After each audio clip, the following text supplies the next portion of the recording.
Dominic Cummings was brilliant in getting Brexit through. And whether you are for Brexit or not, the point is the country voted for it, and Theresa May, her catastrophic government, couldn't find a solution to the conundrum.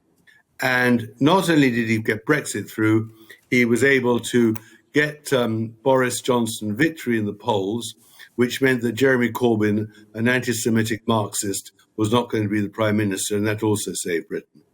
Where Boris Johnson made his error was continuing to trust Cummings after Barnard's Castle, after the forceful removal of Ms. Khan, who was Sajid Javid's special assistant, where he proved that David Cameron's description of him of being a career psychopath was absolutely accurate. And that was his mistake. His mistake was not to cut the cancer, so to speak, out of the system. Carrie, she's got lots of faults, but she was, of course, absolutely right about Cummings, as he himself is proving with these interviews and the rest. Yeah. But you see, the real fault that people don't understand about Boris Johnson still to this day is that he's a loner.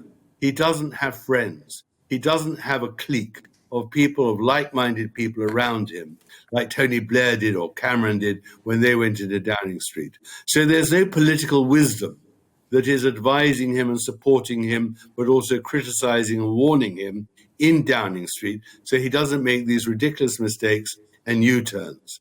And Cummings might have provided that if he had been a normal person. If he had just been normal, exactly. Well, on that note, Dave on Twitter, Tom, asks, how much longer has Boris got at number 10? Of course, Dominic Cummings has been suggesting he doesn't actually want to stay much longer than the next election because he wants to go and live his life and have a bit of fun. Well, my view has always been that Boris wants to stay for 10 years. And the reason is that he is, in the end, a historian, and he wants to be there as long as Thatcher and as Blair, and wants a Johnsonian era and government. COVID, of course, has wrecked a lot of what he might have wanted to do and the organisation of the government, but I don't see him leaving soon. And I'd say there are two reasons for that. One is that the Labour Party clearly is not an alternative government. And secondly, there's nobody in the Tory party in Westminster today who has a hope in hell of challenging Boris. There isn't an obvious successor.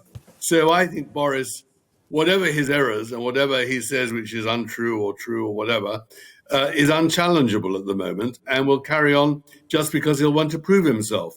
He will not want to leave as a failure. He'll want to leave, as all politicians do, if they have the chance, as someone who stamped his great personality and policies on history. He wants to be a part of Britain's history books, and to leave, who'd give that up? And I think, therefore, that's just wishful thinking. Welcome to the GB News YouTube channel. You can watch us live 24 hours a day, catch up on your favourite shows, and join in the conversation in the comments below. Don't forget to subscribe and you'll never miss any of our exclusive content.